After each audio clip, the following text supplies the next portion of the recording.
Karen, can you just note attendance instead of doing a roll call? Yes, please. And if we could have everybody rise for the Pledge of Allegiance. I pledge allegiance to the flag of the United States of America and to the republic for which it stands, one nation, under God, indivisible, with liberty and justice for all. So I want to thank everybody for their time tonight and coming out in what is just an unprecedented time, and it seems like every time I turn on the news there's different guidance, and so just want to thank everyone for making the time tonight. I recognize that we are missing a couple of members this evening, but we are in workshop format tonight. The goal tonight is simply to gather information related to the Castlewood Golf Course contract.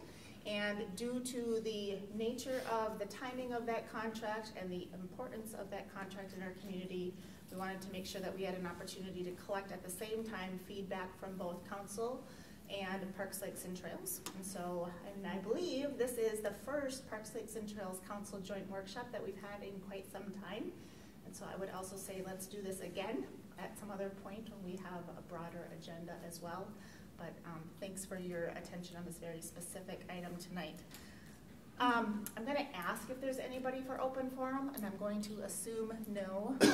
Just wanted to do a quick double check. And not seeing anybody, we will just move on to that Castlewood Golf Course conversation. And Patrick and Jamie, I think you're going to tee this up for us. Also, just remember, we are in workshop format. Tonight is incredibly, although we're a larger group, incredibly informal, and so please interrupt with questions as you have them. Let's have open discussion, open dialogue. My goal is that we gather as much feedback as possible so that council is able to go back and make any final adjustments, and that we would have something for council to consider. If I said council go back for final adjustments, I meant staff go back for final adjustments, or if we would have something for council to consider at a future agenda. And so get your questions answered, and now is that time to explore all topics, and so feel free to join in as you have questions. So with that, I'll turn it over. Yeah, sure. As you all know, we've been trying to get a new operator for the golf course. Last year we started in September negotiating with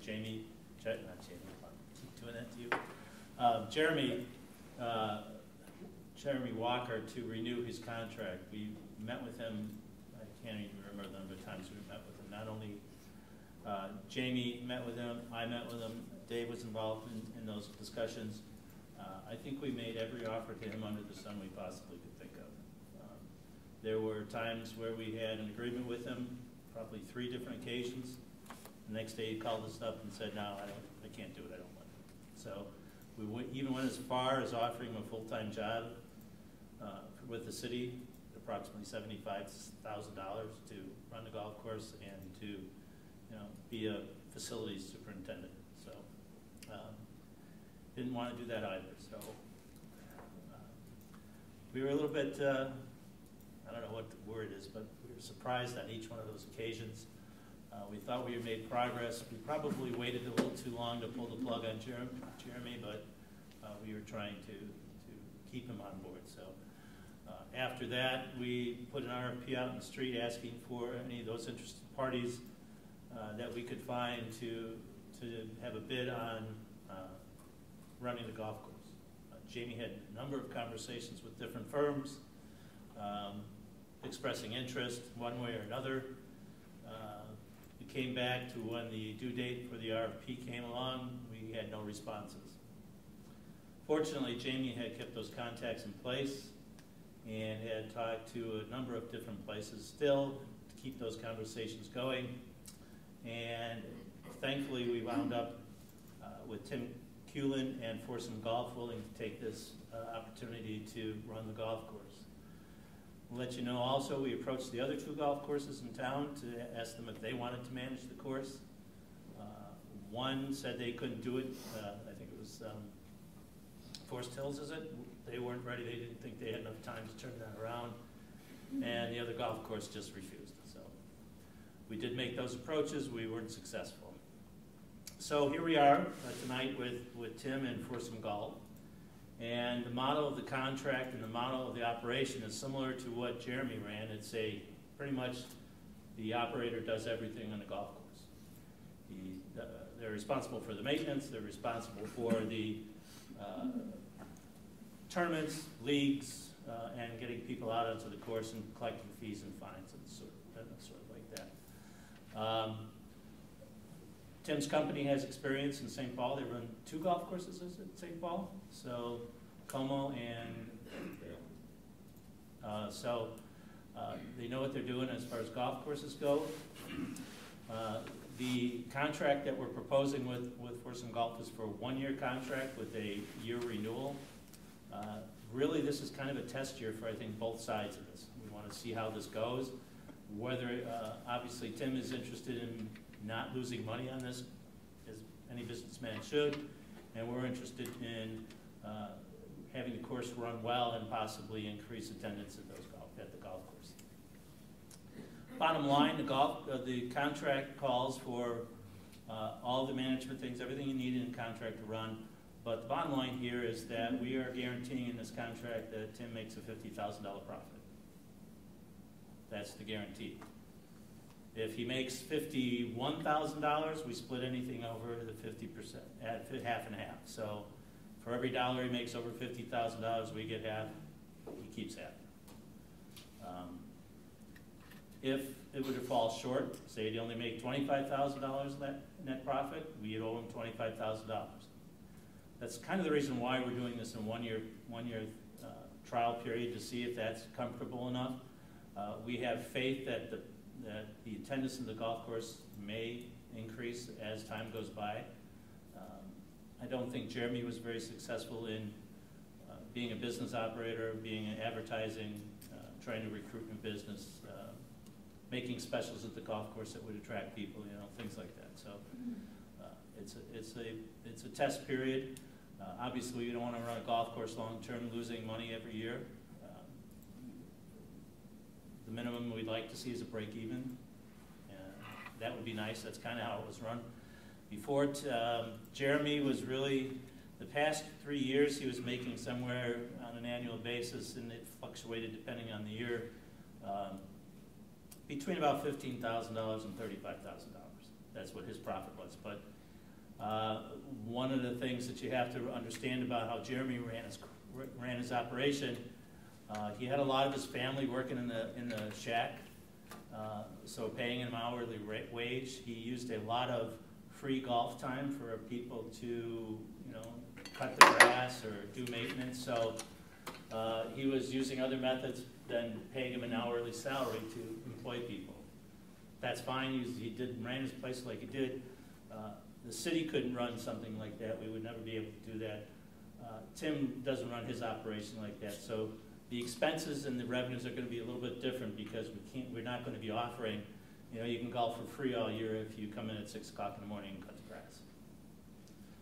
And we don't have Tim's mother-in-law and wife aren't going to be working in the shack like it was before at whatever wages there. So obviously it was more of a mom-pop kind of operation, but we're going to change that, unfortunately, or fortunately, depending on how things come out.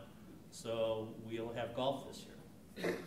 The number one goal this year is to have golf and to see how this works.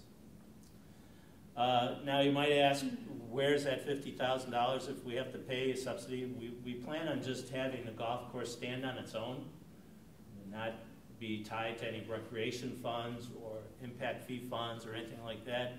We'll start a new fund for the golf course, and it'll stand on its own like any of the other funds the city has. So if it goes into a deficit situation, it will go. It will. If it goes into a profit, it'll stay in that fund. It won't go into.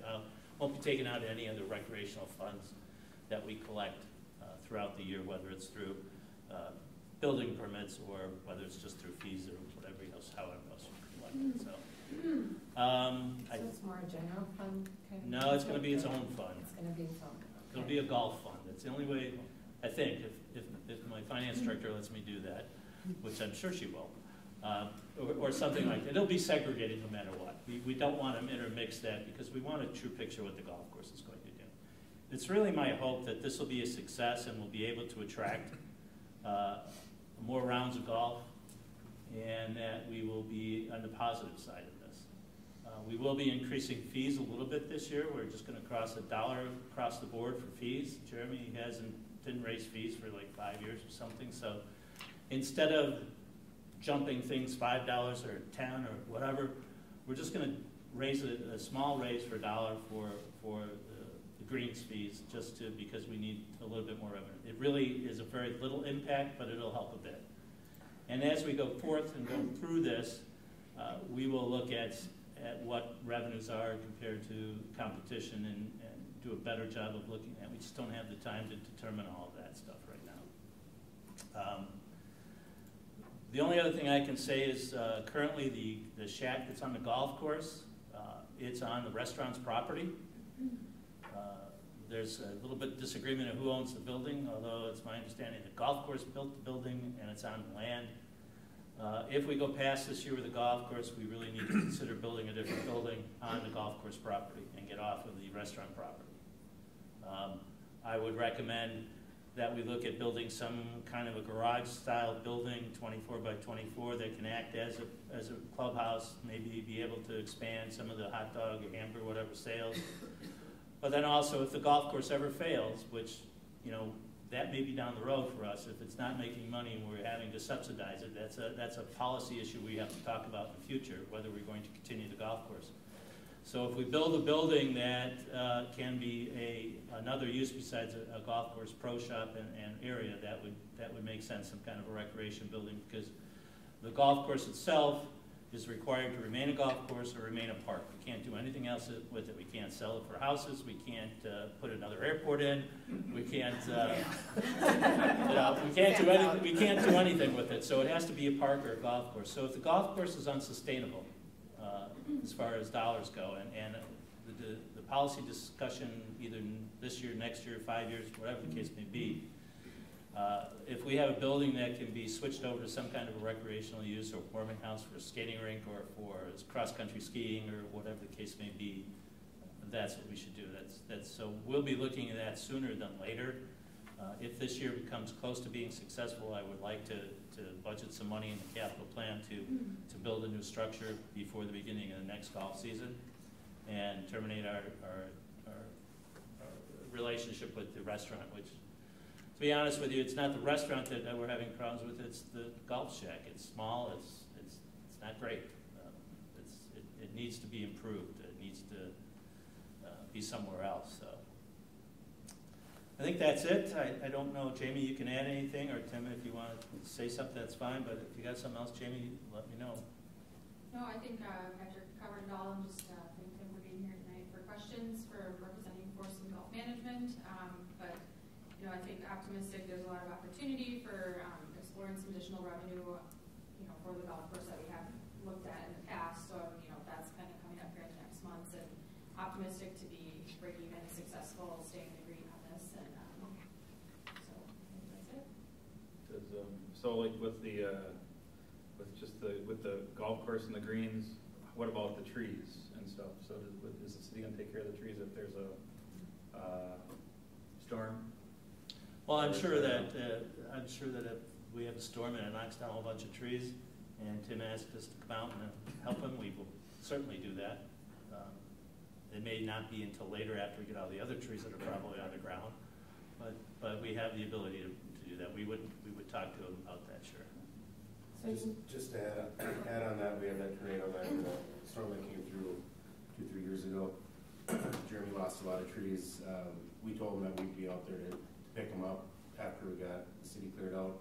He got a little impatient and hired another company to come out there and pick them up. So we would do it, but it wouldn't be our #1 priority. Would be streets and all that to get traffic around safely for first responders and that. But then, you know, just like before, we did offer it. Just our time frame wasn't going to be quick enough.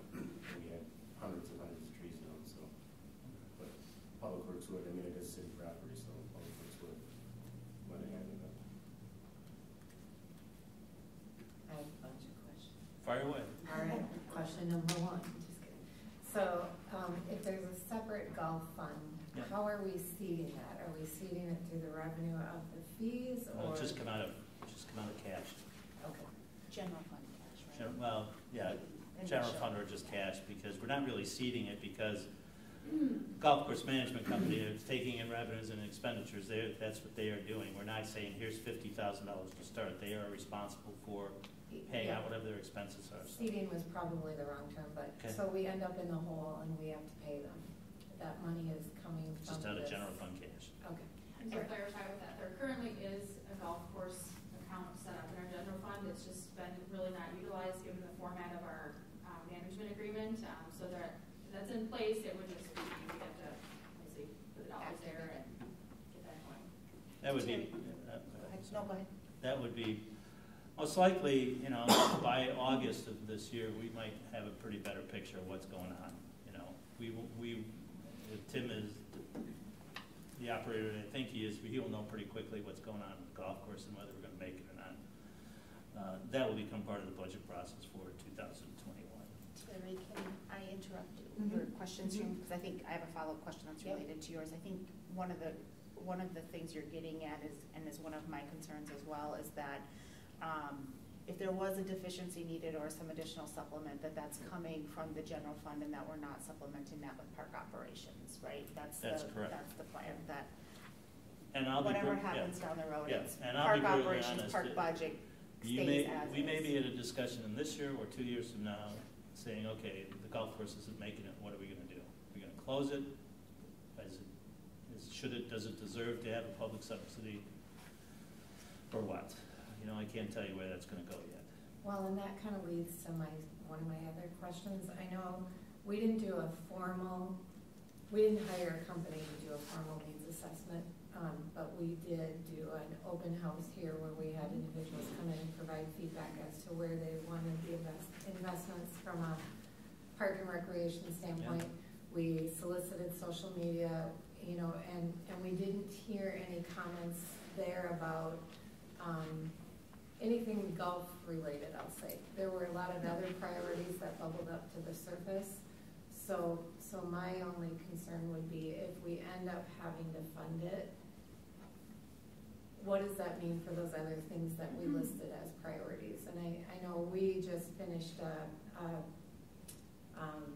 biannual strategic plan. So we took that feedback from those open forums, and then we looked at what you guys were doing as it relates to strategic planning and 2020 plan and all these different things, and came together with, I would say, our strategic plan, for lack of a better term. And so we had this biennial plan the first 6 months of the year, and we didn't have anything on there as it related to golf because the feedback we received wasn't related to golf, but we've invested a significant amount of time into golf.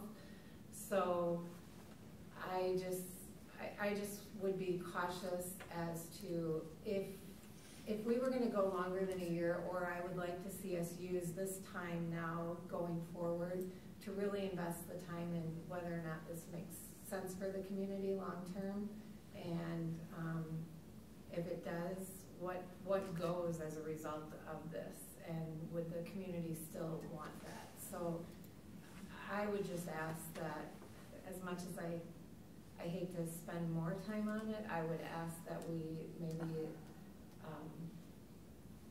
maybe look at that needs assessment now and before we decide to commit longer than a year. Yeah, well, let me just talk a little bit about that. First of all, I agree entirely with what you're saying. You're absolutely on the right track on balancing the recreation needs, balancing the golf course. I mean, obviously the golf course is a finite, small, it's a specialized kind of thing, right?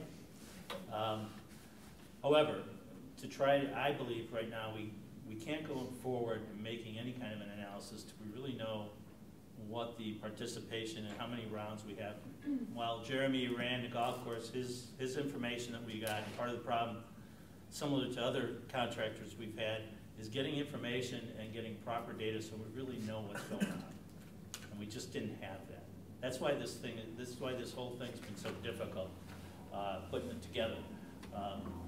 I think that we need the first year. I really don't want to spend that much more time on the golf course this year because Jamie's been an inordinate amount of time on the golf course. We only have Jamie. We have a very small staff to to address all our needs. It's my opinion that we put it in the hands of Tim and Forson Golf, and come at the end of the year, see how we do. If we make a profit or we only subsidize it by a small amount, maybe that's okay with the promise, or at least the vision that we're going to increase that and maybe come to a break-even point. But I can't say that I can do any analysis or make any recommendations until we get through this year, because the information we have, I just can't judge it until, I mean, it's really dollars and cents ready for the most part, but I just can't tell you that until we get there. So I would say I think we should be looking at whether we should have a golf course. I think we should be looking at whether the golf course is more important than putting in a playground or building a swimming pool or name whatever you have. But I just don't think we're ready yet. Which leads to one of my other questions. Sure. So, I haven't seen the contract, but I'm wondering what's in the contract that's going to have some type of requirement for financials or reporting, so that we can keep track of Yeah. where things are at rounds of golf and Yeah, it has fee structure. it has a reporting requirement, and I can get this to you after the meeting. We just finished it, I don't know, maybe an hour ago. But they have bookkeeping requirements, obviously, that they have to commit. They have to provide us with financial reports. They have to give us the number of rounds in the participation records. So how many rounds were walk-up rounds, how many were league rounds, how many were whatever rounds, tournament rounds. Thing we're asking for to keep it, if they have leagues and people who register for leagues or memberships, or if you call them annual passes, whatever you want to call them, that we have their names and addresses and contact information. Part of the other problem we had this year is we didn't have a very complete list to re-up memberships or contact our league people. I mean, we had a lot of disgruntled people because we hadn't contacted them, but we had no way to contact them because we didn't have the information. Website and social medias and things like that. It's all spelled out here in the contract. It's pretty straightforward. They do have to report. Again, based on Forson Golf running the two St. Paul courses, I'm sure they have reporting requirements that they have to provide the city of St. Paul or whoever. So. And then I have one last question. No, you can have as many as you want. I think. So one of the things I think is going to be really important with this is that we set him up for success. Yeah. And along with that, it's in our best interest to do that. So have there been any thoughts as it relates to communication strategy and setting expectations with the existing members? Because I'm just going to speak candidly. I don't want a bunch of people coming back. There probably will be some people, right, that complain because it's changed. Yeah. But what can we do, or what's the strategy to make sure that we set the expectations about what's going to occur out there and what people can expect ahead of time, so that maybe that will help things? Once we sign the contract, I mean, that's part of what we have to discuss about how we're going to communicate that there are going to be leagues and they're going to be, you can have a tournament and what the rates are going to be. A lot of that will fall on Forson Golf, but we will be happy to help in any way, shape, or form via our website, publications, announcements, anything like that. Advertise it, your arts in the parks, whatever we can. We just haven't gotten there yet. We've been so focused on just getting somebody and getting the terms, and we were left without any equipment. I mean, we have no maintenance equipment. We have no golf carts. We have no sand rakes. We have no cups. We have no flags. We have no tee boxes. We have nothing. Took them all and asked for an exorbitant price for us to buy those. We're not going to do that. That's up to Tim now if he wants to buy that stuff and make that kind of a deal. So just kind of talking through that in a number of different ways, that's been the challenge, that's been our focus, but we do have to focus on how we advertise and communicate and make sure that we don't lose the current participants that we had last year. And while, yes, people may not be happy, it may not be the mom and pop, he just waves and goes out on the course kind of thing. golfers should be used to that. There's a certain way you check in at a golf course, there's a certain way you get your assignments, there's a certain way you get your carts. It shouldn't be that heavy of a transition, it's just a matter of trying to keep everybody happy, but like you know as well as anybody else in this room, you don't keep everybody happy. Nope, But and we will try our best. If there are things that we know about that are going to change, I think it would be in our best interest Yeah. to try to communicate, you Yeah. don't get a waive or you can't cut the grass, whatever, Well, I don't know, whatever it is. We're not going to get any grass cutters back, I guarantee you that. Whatever it I think is, that might be a I think change. they've gone there. south for the winter or something. I can speak to that piece a little bit. As Patrick mentioned, we've been really busy just getting to the contract point, getting that executed. Tim and I have been in communication pretty frequently in the last couple of days. We talked last Thursday. There'll be 2 staff from Porcelain Golf that will be kind of dedicated to running like the leagues and tournaments, memberships. We did send out the membership letter February 13th, and that was to every contact information that I had. I received a stack of envelopes with addresses handwritten on them. Those are the people that got letters. I didn't get any emails or anything of that nature. I think Thursday, Friday, I fielded about 20 calls, emails to people that have started to inquire to the city, whether it's a tournament date coming up. So I'm building a spreadsheet of all the contacts that we've had so far, inquiries that we've received, and just here soon, I think Tim and I will start transferring that over so his 2 representatives can start working on that. And I believe we'll be talking soon to set the membership fees membership fees and league fees for the season. So Tim and I have been working on that. I think he knows we're here to help support, to your point, Terry, to make sure it's a successful transition. Utilizing our city's website as our primary update immediately for any new information of when membership fees will be collected, what some of those deadlines are. I can update our city website fairly quickly once we have that. And I've just been talking to anybody in the golf community to help spread the word that it's coming, the season's happening. Apologizing for those who might not have gotten the message, but let's just work together to get that message out. And that's our next step here. As we finalize the contract, where I'm full speed ahead with any communications I can with people that are starting to really wonder about the leagues and the membership. So You'll have people that need that communication, but this is also change, and we have to be sensitive to the fact that this is change.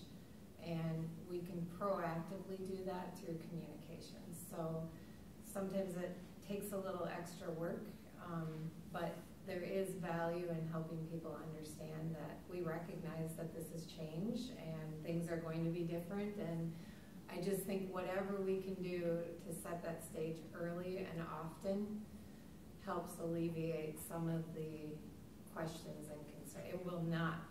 I've been in government for a long time. It will not address every issue, Nope, but just recognizing it's change. You've got your day-to-day and your change stuff, and I just think that that's really, really important. And I think we need to invest the time in that so that we can eliminate some of the issues, not all of them. So, and I can speak to a couple things that will come up maybe, and hopefully relieve a little bit of concern. You will have better data. We employ Club Profit, which is a golf management POS system, which is also a customer database system. You will have online reservations, which, I mean, part of me thinks we don't need online reservations, but what you're looking for is data, so you will have data. And to get that data, you have to pay for systems to give you that data. So everybody that comes in and has a tee time, they will be entered into the tee sheet. What we key in on making sure we get is the customer's full name and email address. And so you will, at some point, if you're done with us after 1 year, you'll at least have a database. How many names are in that database? I can't tell you. It doesn't on the ground yet.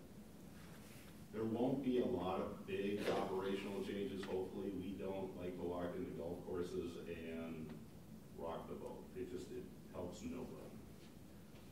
Will you be able to wave at Sylvia at the front counter and just walk to the first tee? That will probably change, but it'll be a gradual change. We'll talk to Sylvia and say, we need to check you in. You need a valid ticket out there. And the reason we do that is because of insurance purposes. Everybody on the golf course needs a valid ticket. If they have a valid ticket and issued it, we have relief from our insurance policy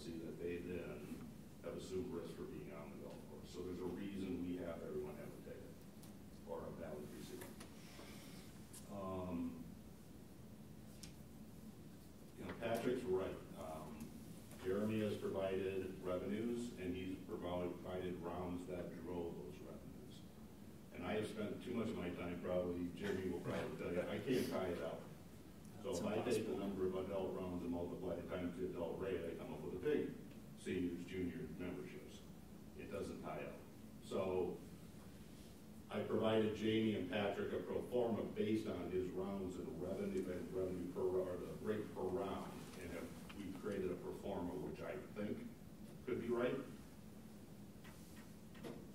but really it's just shooting at a wall right now. I hate to tell you that. So I do think by June or July, we're gonna have a good idea of what it looks like. As you, so thank you for that, that's helpful. As you evaluate biggest factors for your risk and the biggest factors for your success over the next year, how do those measure up, and what are you, so my follow-up question is gonna be, what can we do to make this work for everybody? Well, I mean, leagues are important, tournaments are important, they're weekly revenue that are captured. Our job is to drive more rounds to the golf course. We're in the process of trying to develop a way of how we're going to best do that. Down in St. Paul, what we do is, understand that our database approaches 60,000 people. So when we send an email, it goes up to 60,000 people. So, that's our greatest form of communication. We do some paper advertising. Once a week, we enter into a contract with the Pioneer Press and Star Tribune in the cities. And it really is driving a package rate of 18 holes in a cart, different rate for adults, different rate for seniors. We restrict it. Will that work up here? I'm not too sure. I don't know what vehicles we have up here, but I will say that email is our greatest. It is our greatest form of communication. Excellent.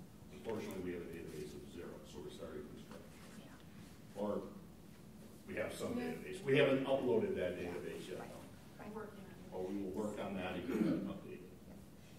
And what I like about what I'm hearing is that what you call marketing is also just good communication, right? And so you're doing those marketing efforts via email, but that's also routine communication, and that helps manage that change and set those expectations. Yes, it's going to be different, but a routine cadence of that will, I think, settle things down fairly quickly.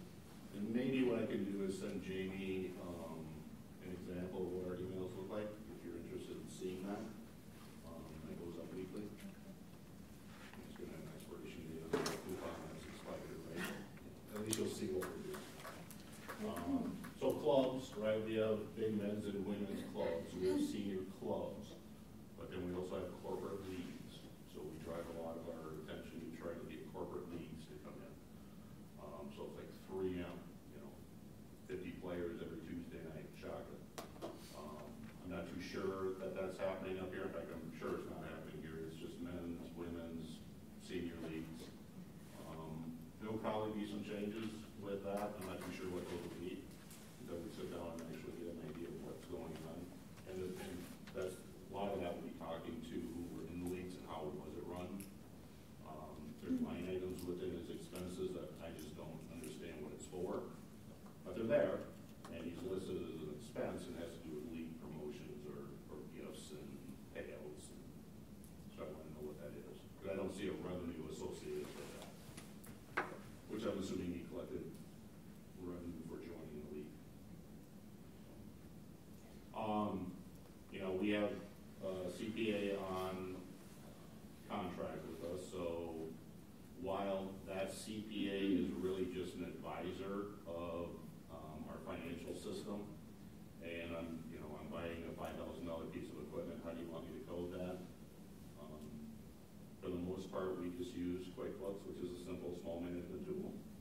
So if Patrick or Jamie said, I want your net income as of June 30th, you can have it within 30 seconds. How concerned are you with timing and the start in a month? It feels like you're a little behind the 8 ball getting started. No. Maybe the market. Like that is golf, right? Golf, you're always behind it, right? It's like the fire department pulling up to a building that's on fire. Whoa. They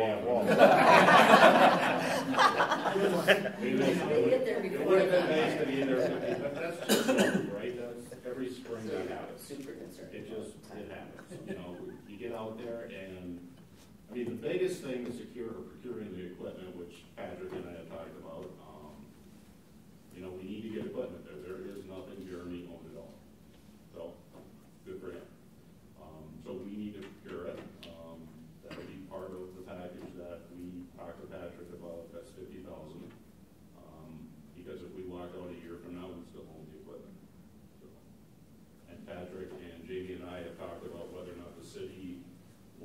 purchase it, you know, so at some point if we were to leave, you would have the equipment. They said that probably wasn't the way they wanted to go, so. So just to be clear, right now, those equipment costs and however you procure that equipment, that is built into the financial model and is part of the contract. So, okay. So the capital requirements from the city standpoint, future need for a building, and certainly there's other conversations related to long-term kind of course maintenance, tree type stuff, but otherwise, capital improvement items would be part of that contract, is that? No, well, the contract states that we will consult on what the capital equipment items need to be. I already mentioned the building.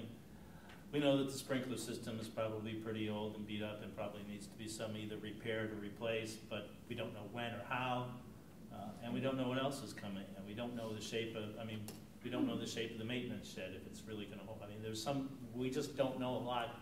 The operation's been so hands-off here that, nope, everybody said, okay, go, see you later, we don't wanna know about it, that we know nothing about the golf course. Are we, and I think I'm okay with some of those unknowns in a one-year contract, but are we clear on the language in the contract of what's in and out, and just so we're comfortable on scope? Yeah, I mean, you've got a one-year contract with a possible renewal, so if you, after this year, if you wanted a contract change, I would just recommend to Patrick that you say, we're gonna cancel the contract and then develop a new contract, if you wanna go longer term. Yep. I mean, that's always your out, so I guess that's.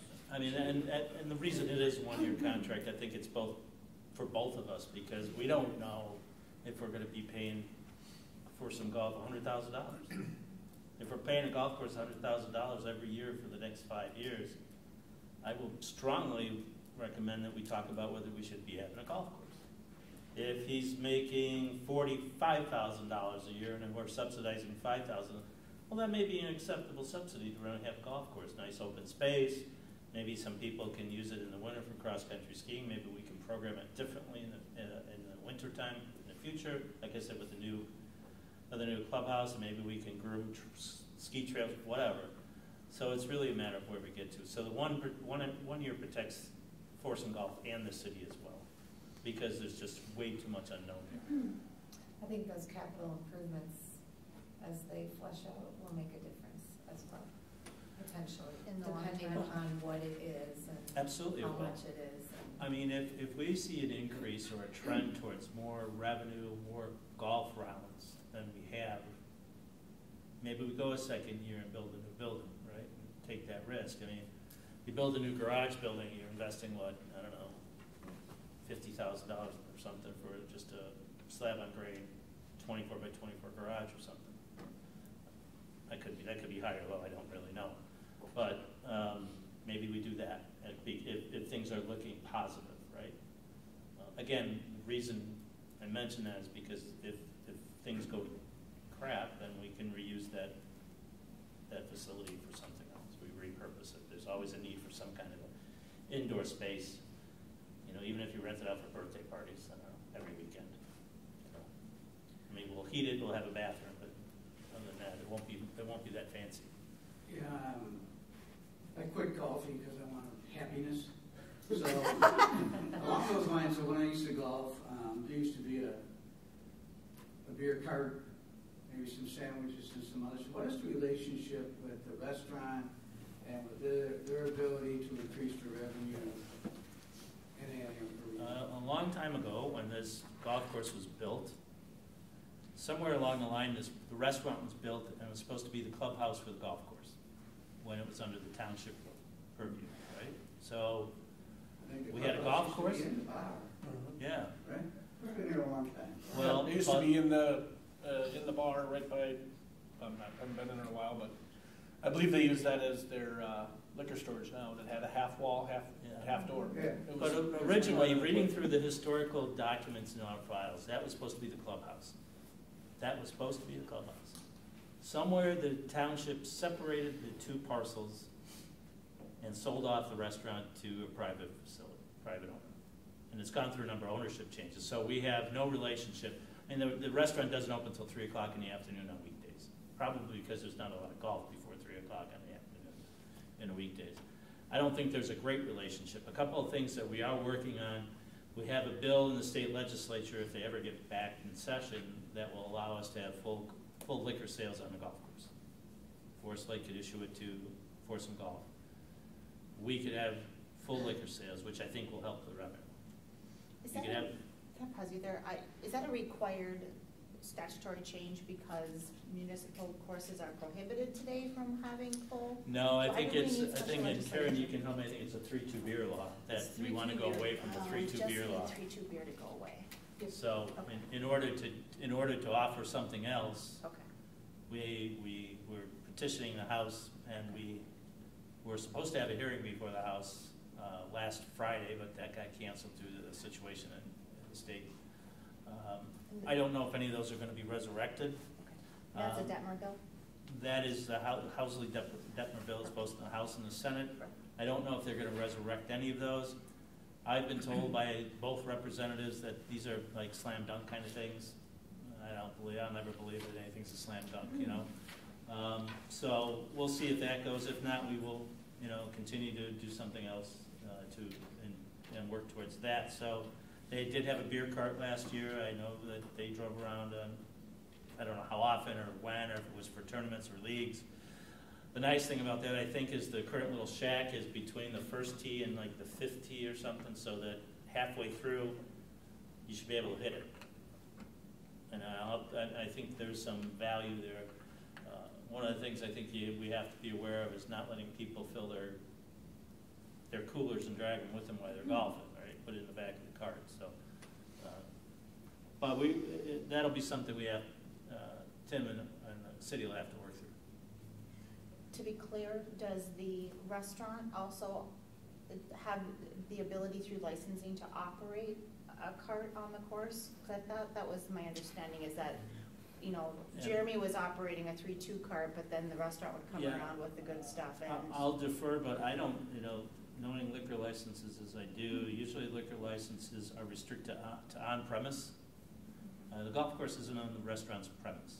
And I don't know if they've been doing that or not, and Karen can correct me, but I would believe that they should not be able to do that based on their current license. Okay. Correct. So our mutual hurdle to increase revenue from beverages is really to just clear the 3-2 law so that we're able to offer a full service. Is that?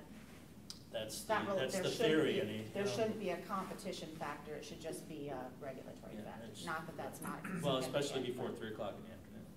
So, Okay. I mean, Right. it's one of the things that's unclear on how all that worked. Again, another thing that's unclear how that all worked in the past. Okay. I'm glad that some of these things are being tightened up. We had Agreed. the same issue with the maintenance of Fenway. Nobody ever really knew what the heck was going on there, and the documentation never showed up in time, all kinds of different things, so it's just one more thing that's getting tightened up. It's We are just gonna another expect thing the that we have, documentation on time. Or me, like that. She is. I mean, yeah, I drive a broom. Souped up model. I think You don't need it was it. done right. I think it was done right, we do the right advertising, all the other stuff, that they should be successful at it. And kudos to you, Jamie, and Patrick, for all the hard work in getting this thing done, and I'm looking forward to seeing it happen. I'm not a golfer, but I think the golf course is an asset to this city, and so if I come out there, I promise to ask for an escort. There you go. Fall in the hole. Yeah, try to come. Well, I'm looking forward to at least trying to see how this works out. I mean, something as simple as, the ground should tell us what happens on Tuesday morning from 7 till 3 o'clock. And if there's 3 golfers on Tuesdays consistently, well, maybe we it's up to, obviously, Tim, but maybe put a coupon on that says, hey, pay for 9 and play 18 between 7 o'clock and noon. And, you're not losing money because nobody's there anyways. Maybe You can't do that without the demographics, there's just no question about it. So it's really, I think there's a lot of opportunity to expand, I hope there's a lot of opportunity to expand the clientele, to have them reach a little further. One of the reasons why we approached the other golf course was that we thought maybe there was some synergies there. I mean, Forest Hills is only, what, half a block down the road or whatever they are, and they can just wheel their equipment over them. And, you know, maybe they didn't want to play 18 holes at Forest Hill, maybe they just shoot them over and only play none, but they weren't prepared, so we'll see how it works. I'm hopeful and anticipating at least a better run operation and the knowledge to figure out if it's a long-term thing we should be doing. I would echo the thank you. I know you guys have put a ton of work into this, a lot of work, and so thank you. Well, it's been more Jamie and Dave that's been convincing me to do that. Yeah, we're fast tracking this, obviously. The agreement's going, we'll probably have a special meeting coming up on Thursday to address some other things. We were going to put that on because time is of the essence here. We need to get this going. So days are longer and the grass is going to start to green up. So maybe just one more question from my perspective, and then happy to continue the conversation as well. So the renewal is going to start. Renewal is going to feel like it's here tomorrow. Mm-hmm. Do we have? Does the contract have planned interim checkpoints on touch base? If it doesn't, that's just maybe we set those dates around evaluation. No, the contract does not have any interim checkpoints. I think that's just going to come naturally because we're going to want to know. And Tim's going to want to tell us. I would encourage us to, whatever we can agree to on, here's our check-in points, because again, this season's going to be off and running, you're barely going to get your feet underneath, and we're going to be asking, hey, how are you doing? Well, but we're going to want to come out of that season kind of knowing where we're heading so we can contract and... Right. We don't want to be in October next year in the same place we were in October of this year. Right. We don't want to have to try this all over again. If Tim says, no, I'm done, we can't make the money we think of, I'm out. We need more time to either find a different vendor, partner with another golf course, or say, is it worth us trying to do it, or have the discussion between whoever closing the golf course on a permanent basis. So you're not going to maybe have this luxury in this situation, but I'll ask the question anyway. When you've done this on previous golf courses, how long does it take for you to understand what a true pro forma looks like? Or to what a stabilized operation might look like, or what some of those challenges are. You know, I guess I don't know. I don't know your business, right. So I don't know if one season does it, or do you really need 3 years of operations to get a long-term picture? I don't know. I don't want to put words in your mouth either. So. Right, golf is different. So for me to tell you this is just me going to tell you this. Yep. So you can be in the worst condition in April and have a heck of a lot more play than you will in October, where it's 72 degrees, no wind, no mosquitoes, and beautiful colors on the trees.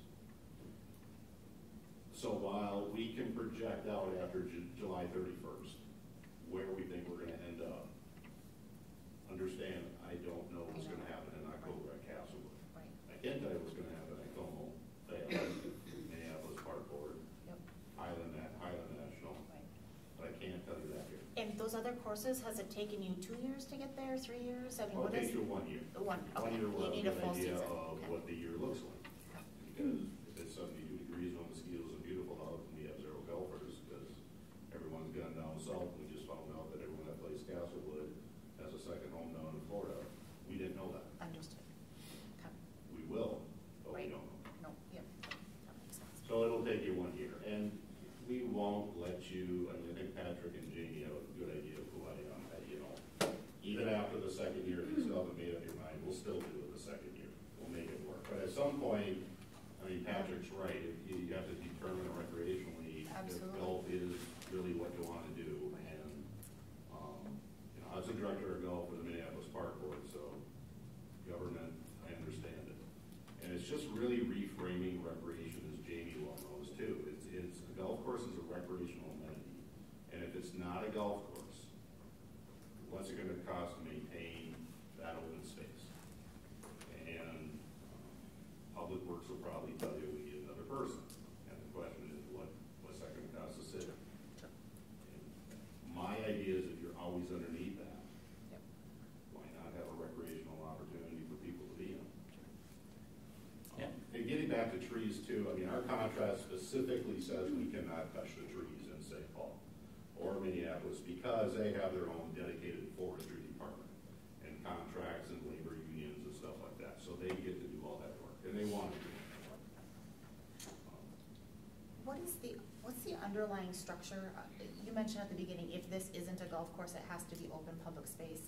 Yes. Refresh my memory on what is the history of that property and why there is that restriction? And I'm not suggesting that we would do anything different, I'm just trying to To understand the paraphrase, it legal was structure. donated to the city with the deed restriction With that the restriction. the golf course has to remain a golf course or a public park. That's your choices. Okay. And getting back to what Tim said, in my former lifetime when I was running recreation programs and facilities, we knew the ones that were not going to make money. I ran Parks and Rec in Illinois. We had outdoor swimming pools. I guarantee you outdoor swimming pools don't make a dime. However, it's an amenity that you want for your public, right? So, and they do it all the time. I mean, depending on what the sport is or what the facility is, there's a public policy decision on subsidizing recreation and giving recreational opportunities. You know, your playgrounds don't make any money, I mean, unless you're gonna put a coin box in there and, you know, have to pay a quarter to get in. So it's a subsidy for playgrounds.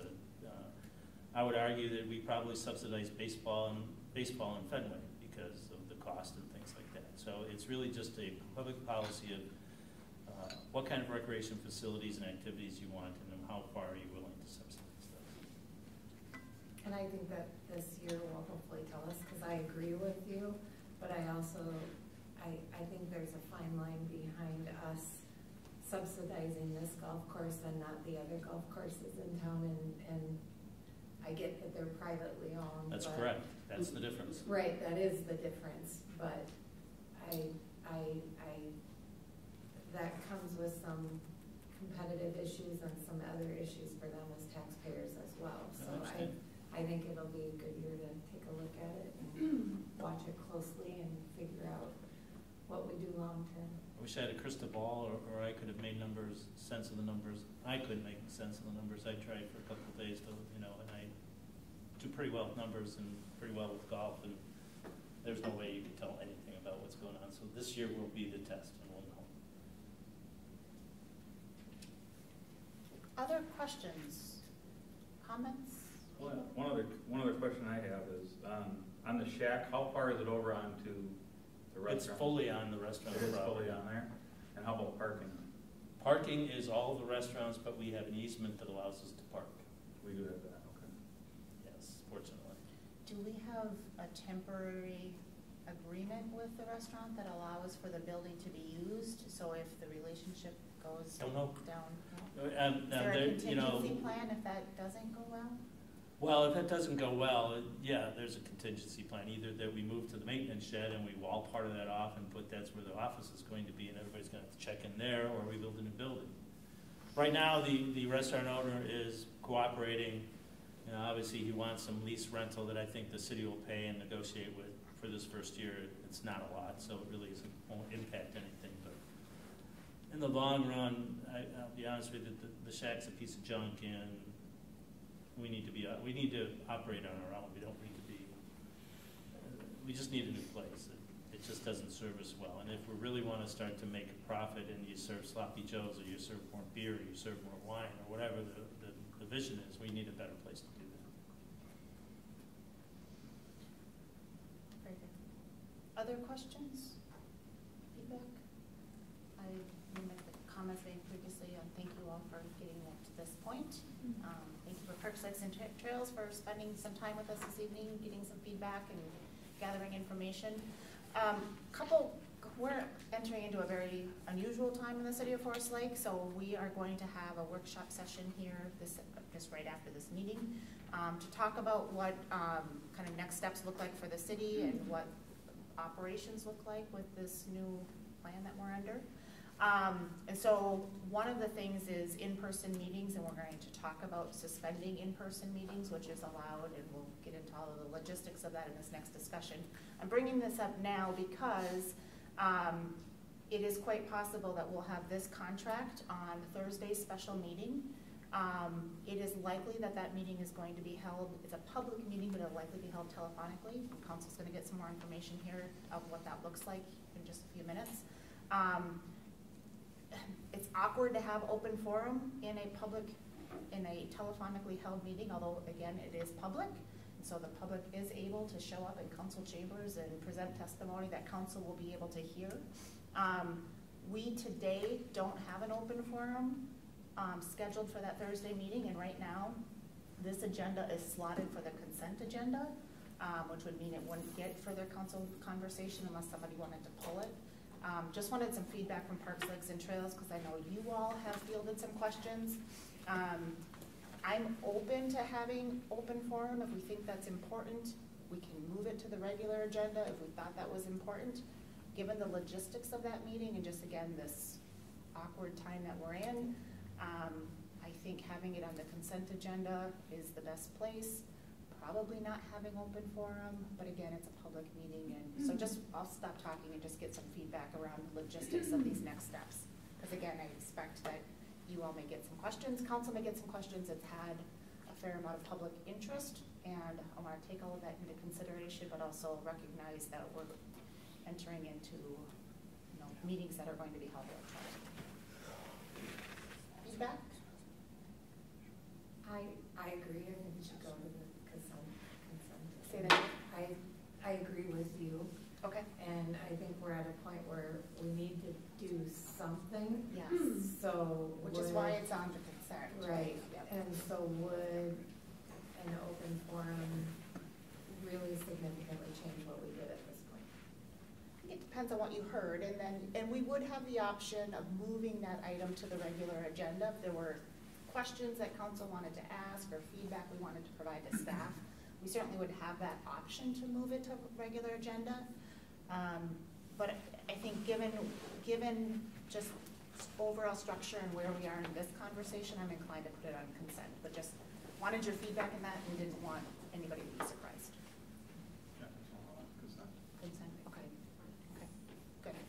Now, that's going to be in meeting documents that will be posted here prior to that meeting. And so certainly if you see that document and if you see that contract that is getting presented to council, and if you have questions, certainly reach out to staff. There is opportunity in that meeting to pull from consent agenda, and certainly nothing's a done deal until it's done. Just again, didn't want any surprises on where we're lining up agenda-wise. So. Make sense? Yep. Anything further before we adjourn? I will entertain a motion to adjourn. I'll motion to adjourn. Second. Motion a second. Any further discussion? Hearing none. All those in favor, signify by saying aye. Aye. Aye. Opposed? And we're adjourned. Okay, thank you, everybody.